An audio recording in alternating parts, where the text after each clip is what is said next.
Hey guys, today I'm going to tell you how to fix iPhone keyboard lag after iOS 26 update.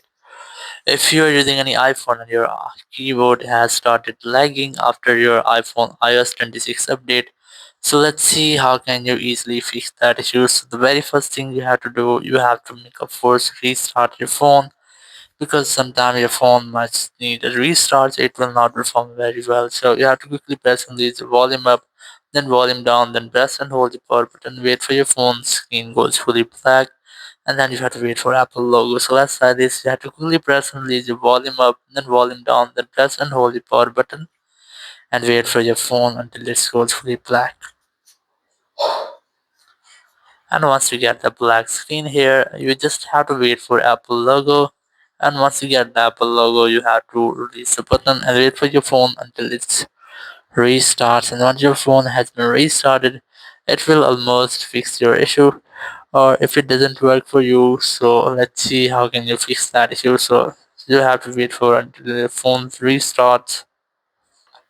And after restarting, you have to check if your issue has been fixed or not, or if your issue is hasn't fixed. So let's see how can you fix that problem. You have to open up your settings, then go for general, and the very first thing you have to do, you have to check for any software update here. If you have any pending software update like that, you have to update your software, and once you have updated, it will almost fix your issue. So or if it doesn't work for you, you have to go for general again, go for transfer reset iPhone, select reset keyboard dictionary.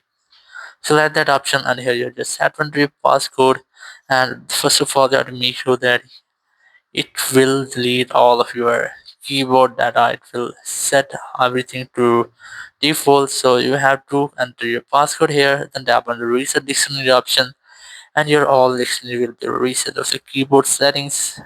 Then after that, your keyboard will run and work quickly. So in this way, you can easily fix if your iPhone keyboard start lagging after iOS 26 update. Thank you very much for watching the video. Until next video, bye bye.